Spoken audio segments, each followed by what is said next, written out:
So last time we left off, Trypticon not only took the protoforms from Starscream, but utilized them to gain a smaller body. In doing so, he actually went after the toxin and actually killed Bulkhead, but successfully he did get rid of the toxin, unfortunately costing him his life.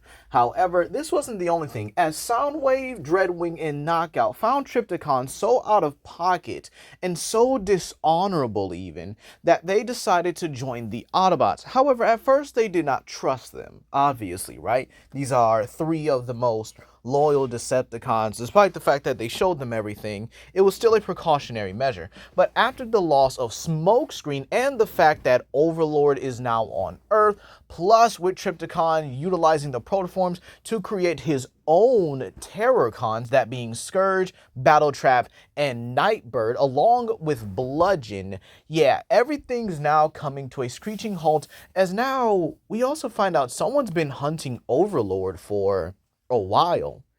But we begin with Soundwave, Dreadwing, and Knockout receiving Autobot symbols, or Autobot insignias, excuse me. They all are pretty much just officially indoctrinated into the cause. However, still, the Autobots are still contemplating what just happened. They just lost Smokescreen in a matter of seconds of him even coming to Earth. And well, they do honor him. They do mourn him. However, they still have to get over the fact that he had an Omega key inside of him. How the heck? How did that happen? And well, it's pretty much revealed that he may have entrusted him, or Alpha Tri may have entrusted with him to protect it. However, the fact that Overlord is here does complicate things. He's a ruthless and uncaring Decepticon, far more dangerous than anyone thinks. However, this is one thing that may be able to give them the edge. And this is where Dreadwing begins to recount of Overlord's deeds under Megatron's reign. While, yes, he is a dishonorable Decepticon, he was an effective one, actually going to the planet of Caminus and single-handedly wiping it out. And this was because Megatron was threatened by someone even he couldn't beat without unorthodox means. The Mistress of Flame, a powerful Cybertronian wielding the power of the sun itself. She was one of the most honorable and formidable Cybertronians, and believe it or not, she did win against Overlord. However, that's where the dishonorable side comes in. Overlord snuck her after he had begged for mercy, and obviously being the honorable woman, she granted it to him. However, that does not mean that her people were forgotten. Two of them escaped, and two of them, hopefully, will find Overlord and may be able to help us. This is where we pan over into space. We go over to a ship. And I'm actually happy you guys guessed it in literally no time at all. However, slight change to the timeline. This is Ultra Magnus's ship, very different from the original. However, he's not going to Earth alone. He actually has two Cybertronians with him, and you guys guessed it, that being Windblade and her student Lightbright, both daughters of the Blade, and the last remnants of Caminus. Both of them, or all three of them, excuse me, are making their way towards Earth, much earlier than the original timeline. Back on the Decepticon warship, or Trypticon's main body, if you will, we have Starscream analyzing the Omega Key. And this is where Starscream simply points out they're going to need to find a rest if you want to revitalize Cybertron. Or do you have some ulterior motives, my lord? To which Trypticon says, well, believe it or not, he does think conquering Cybertron is the logical choice. But why stop there? What if he became Cybertron? To which Starscream says, I'm following, but there is a bit of a problem with that. I am not the smartest person on Cybertron. That would belong to Shockwave. To which, this is where Trypticon says, yes, he knows that. But you will figure it out. Or I will have to terminate you. It would be so unfortunate if that was to happen. To which Starscream grits his teeth, but he understands that he's in no position to really bargain or, try to demand that Trypticon not do this to him. So he decides that right now he's going to have to bide his time. And he is going to find a way to kill Trypticon. But for right now, he has to serve. He has to do what he's told. And so this is where Trypticon does begin to give the rest of the icon coordinates to his followers. But he says, before we go, there is a little matter of this one. And this is where in his miniature body, he throws Overlord to the ground and pretty much gives him an ultimatum to serve him. Serve him faithfully, loyally, and he will allow him to destroy the Autobots and anything on this planet that he should hold dear. To which this is where Overlord's like, after all these years, who would have thought you would have taken over the Decepticons? A Titan. To be kind of honest, it makes a bit more sense. You were always the most powerful of us, Trypticon, but yet Megatron made you loyal. What changed? To which Trypticon actually says it. And in some ways you can feel bad for Trypticon, but you got to understand that he's still a Decepticon, and probably one of the worst ones. He says that Megatron used me for his own gain. He forgotten me and made me into his ship against my own will. Despite all my power and my first ever failure, he still chose to make me a vessel, one that could be abused and used however he felt like. But he neglected the fact that I was still existing, merely dormant in the ship. And so he doesn't know how he came online, but he knows that right now he's not going to waste anything he has to offer. And this is where Trypticon simply says to Overlord, "Do you serve him now?" And Overlord laughs in Trypticon's face, something that causes all the other Horicons to kind of look at each other like, is this man serious? He dares defy our master? But Trypticon's not fazed by this. He knows what Overlord is going to demand. And this is where Overlord simply states, if Trypticon beats him in combat, or I'll even make a wager, your toughest servant beats me and makes me yield, I'll not only serve you, but I'll give you the very secret that you so desire. Into which Trypticon says, what is that? I overheard your conversation with Starscream, and I could give you exactly what you're looking for. How about a symbiotic conduction from the Mistresses of Flame staff herself? And this is where Overlord reaches into his chest, or reaches, into like a chest pocket, if you will, pulls out a staff, and then simply taps it. And this is where it reveals the Mistress of Flame staff and could give her a symbiotic relationship with the very stars of her planet. And this is where he says, if you can reverse engineer this technology, you could have anything you want. You might even be able to come the universe itself if you want. Trypticon, liking these bargains, says he accepts. However, this is where Scourge interjects. He says, Master, don't soil yourself or soil your hands with someone as filthy as this one. Allow me to have the honor of besting him in combat. And while Bludgeon wants to be the one to speak up, he kind of just, he volunteered, might as well. And this is where Trypticon says, very well. We will be making our way to a very prominent arena very soon. And so this is where Trypticon flies off into the distance. And in all honesty, you might want to tell yourself, why is Trypticon entertaining this? Why is Trypticon doing this, right? And here's the funny thing about it.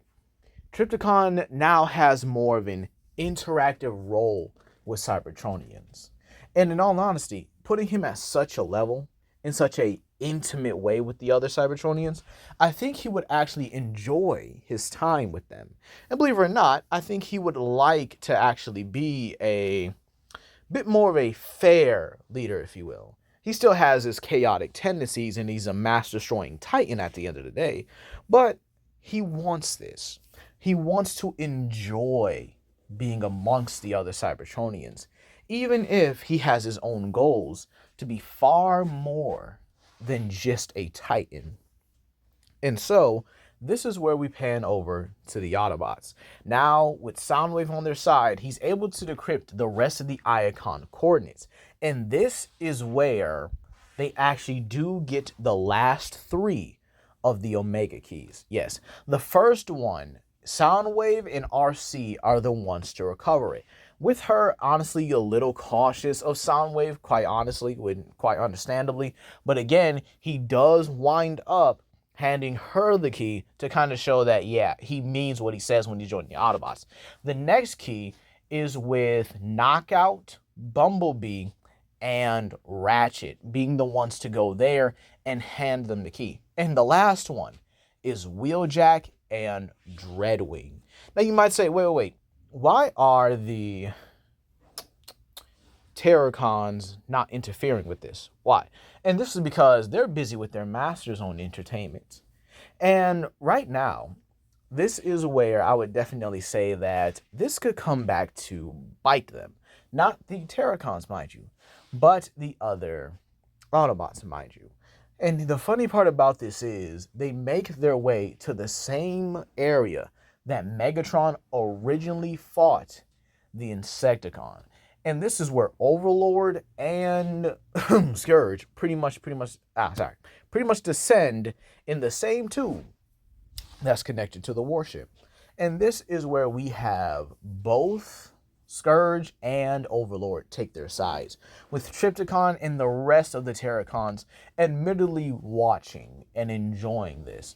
And this is even where Nightburst simply suggests, my lord, shouldn't we be out looking for the rest of the Omega keys?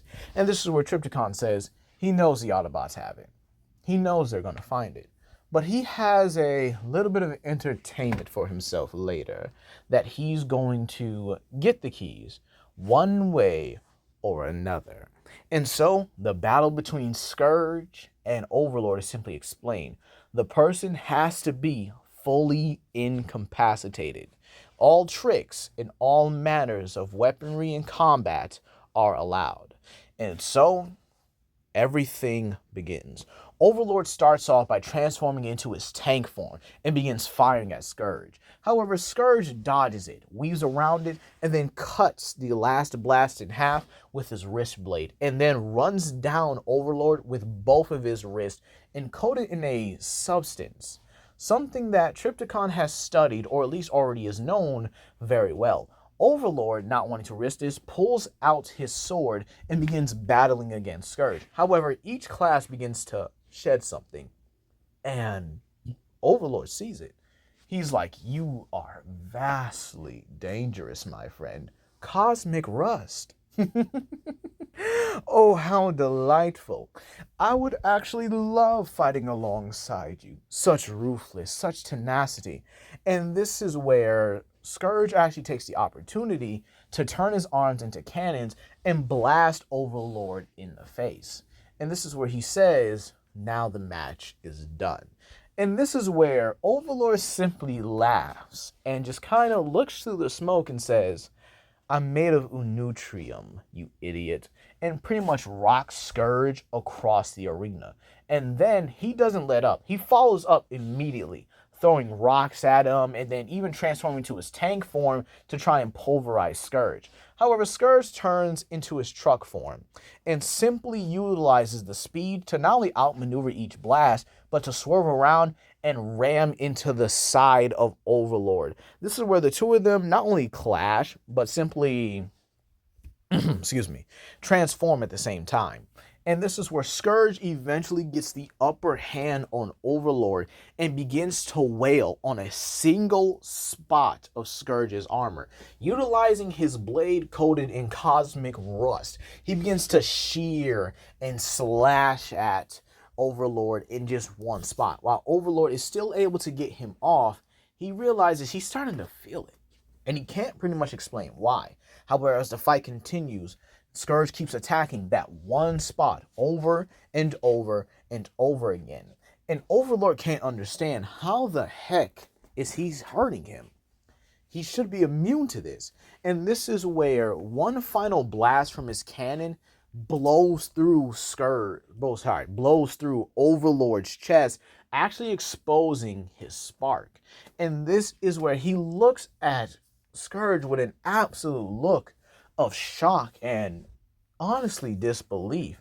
And this is where Scourge simply states, "You've lost. One more attack from me, and this puts you offline." And so, genuinely, Overlord does fall to his knees and ultimately surrenders, saying, "All hail Trypticon." And Trypticon is absolutely laughing at this. But this is where they notice something. Where's the warship? To which Nightbird goes, "Master, where is your main body?"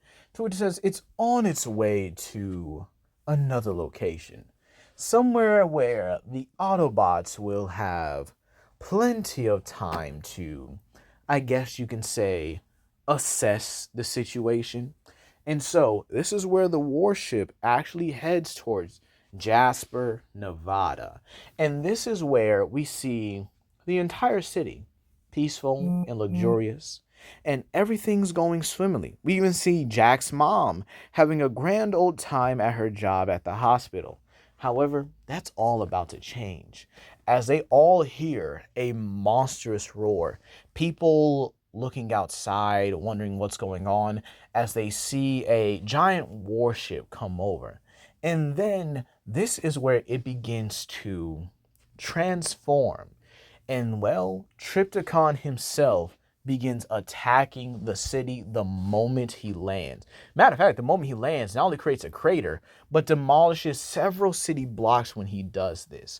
And he begins annihilating everything with his laser blast, his fire breath, and his tail strike, all just tearing through the entirety of Jasper, Nevada. And this is where Agent Follower and the military also come into view. And Fowler immediately puts out a distress signal to the Autobots. And well, he shows them everything. And Optimus is absolutely horrified by what he sees. The humans are being attacked.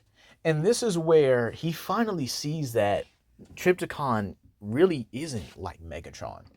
Megatron would maybe never do this. He had at least some sort of code that didn't need to put the humans in danger. And this is where Jack looks in absolute shock as he sees the hospital being demolished and praying that his mom is okay. But the Autobots know what they have to do. They have to get over there. They have to get in there, and they have no other choice. Their identity doesn't matter anymore in the face of this situation. So, at this moment, every Autobot goes, including Ratchet. However, they do leave the humans there, including Jack right now. As right now, this is an all hands on deck situation. And so, the Autobots also go through the ground bridge and they begin either helping out everyone or holding off Trypticon. While all the other Autobots help, Optimus takes Dreadwing, Soundwave, and Knockout to engage Trypticon. Or, well, hold on, let me switch that around. Dreadwing, Soundwave, and Wheeljack to go ahead and engage with him and Soundwave, as well, Trypticon, excuse me. So with all four of them fighting against Trypticon here, it's not much of a fight. Trypticon's tougher, stronger than they remember. And while he's not as mobile or as fast as they are, it doesn't matter. He's got too many weapons at this point. He's got AoE sweeping, energy blasts coming from his palms, jaws, and even the thrusters on his shoulder. And he's simply enjoying this while the Autobots get everyone out. And luckily, June survives this, but she's definitely battered and bruised and is definitely in need of some real medical attention. So with June out of there, this is where the Autobots definitely have to look around for more humans. However, this is where they come to find out that June is the only survivor. All this destruction, the blood, the bones, the dust, all because Trypticon himself, all because of one little error, and it costed them everything. They didn't know their enemy. They didn't know what was going on. And maybe if they had been prepared just a little bit, they would have had something a bit more. However, right now, they have to focus on the fight with Trypticon. Ratchet immediately gets out of there. And luckily, Jack is able to reunite with his mom, albeit under not the best conditions. However, this is where something else happens. The Autobots begin to lose this battle.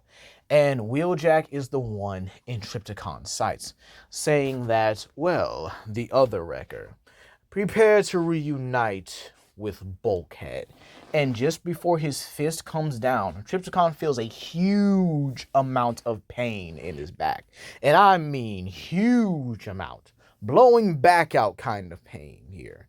And this is where it pans over to Ultra Magnus's ship, where Windblade and Lightbright are pretty much standing on the top of it with their swords drawn, telling Trypticon that his end, or his reign of destruction, ends here.